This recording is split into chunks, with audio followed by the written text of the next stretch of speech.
What's up, everybody? It's the homie Truth Teller, the street reporter. And a lot of people always ask me who's the best rapper in Chicago. Where was the drill coach invented at? We all know it was invented in Chicago. We all know about the stories of Chief Keef and Lil Durk bringing it to the limelight. King Louis being one of the first people to ever come with the cadence and the flow. But if you don't know, like a lot of people don't know, but a lot of people do know because they in love with the culture.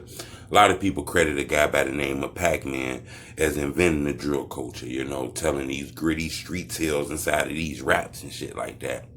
But Durk kind of took it to a level that's big. A lot of people credit O-Block, because Keith kind of came up out of there, kind of blew up, was the biggest drill rapper of all time, in my opinion. You did have guys like Pop Smoke who kind of took it to a different level, but they benefited from the earlier wave that was created inside of Chicago.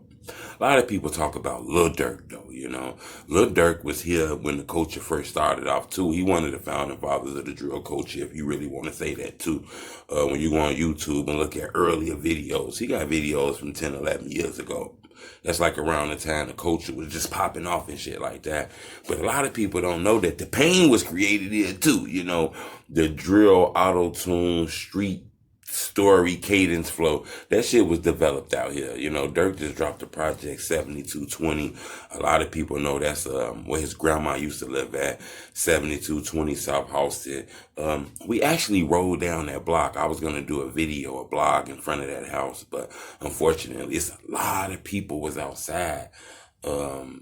So we didn't feel like that was probably in our best interest to bail out a car. They was gonna know who I was going in front of that porch because we seen people like at a store down the street a little bit who recognized me when I rode past in the car. They were like, Truth. And I was like, oh shit, we gotta be careful.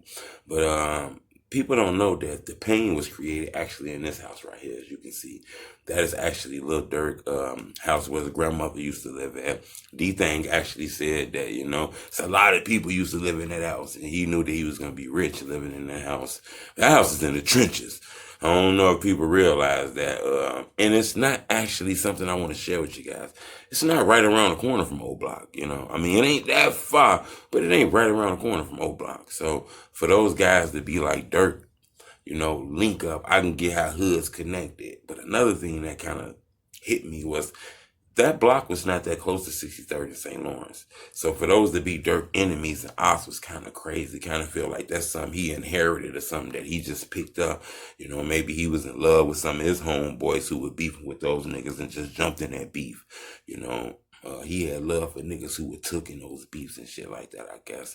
But a lot of people didn't know that. I wanted to show y'all this is actually the house where Durk created a lot of them songs at his granny crib. He had roaches at his granny crib. He wrote this at his granny crib, He actually used to be like in Lamron, like in Tay-Town and shit like that too. But this was the house where his grandma stayed at. Very close to Dog Pound too.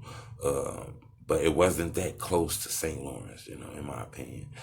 But I wanted to show you that because I think this house is monumental in the drill culture. I'm going to be showing you a lot more monuments, man. We're going to pull up on them. We just couldn't pull up on this one because there was a lot going outside. But subscribe to my YouTube channel. It's the homie Truth Teller, Street Reporter.